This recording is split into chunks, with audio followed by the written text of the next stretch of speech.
Hello everyone, myself Dr. Kouser, Assistant Professor of Computer Science, welcome you all to Session 7 of System Software and Operating Systems course. The Session 7 is on Introduction to Loaders.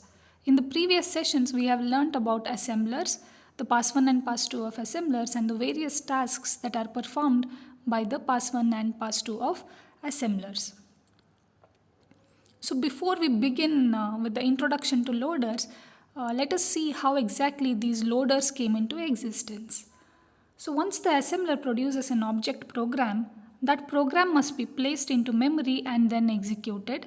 It is the purpose of the loader to assure that object programs are placed in memory in an executable form. So this task could have been performed by the assembler itself, thereby causing the machine language program to be executed. However, this would waste core by leaving the assembler in memory while the user's program was being executed. Also, the programmer would have to retranslate his program with each execution, thus wasting translation time. To overcome these two problems of wasted translation time and also wasted memory, system programmers developed another component called the loader. Moving on to the introduction to loaders, the source program is converted to object program by the assembler. The loader is a program which takes this object program, prepares it for execution and loads this executable code of the source into memory for execution.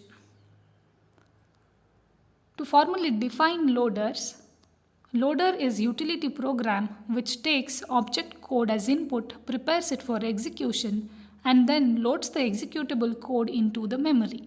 Thus, loader is actually responsible for initiating the execution process. So when this loader has to function successfully, it has to follow 4 different steps, which are the 4 functions of loaders. The first function of loader is allocation. That is, the loader allocates the space for program in the memory by calculating the size of the program, and this activity is called allocation. And the second function of loaders is linking. Linking resolves the symbolic references, which is code or data, between the object modules by assigning all the user subroutine and library subroutine addresses, and this activity is called linking. And the next function of loader is relocation. There are some address-dependent locations in the program. Such address-dependent constants must be adjusted according to allocated space. Such activity done by loader is called relocation.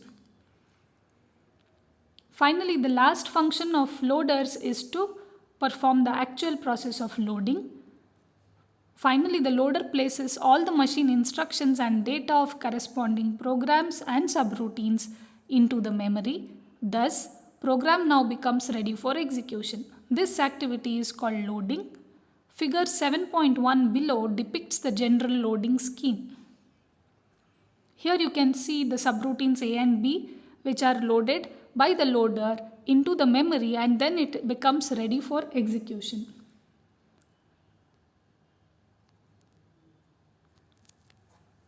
Next, we learn about various types of loaders or loading schemes.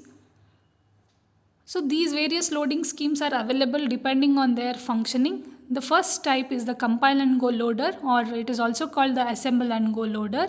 And the second type is the general loader scheme. Third is the absolute loader scheme. Fourth is the relocating loader scheme. Fifth is direct linking loaders. Sixth is overlays, and the seventh type of loading scheme is dynamic loading. We will learn about all these various loading schemes in the coming videos. So with this we come to end of this session 7. In this session 7 we have learnt about the general functioning of a loader and why exactly the loaders came into existence, and also about various types of loading schemes that exist.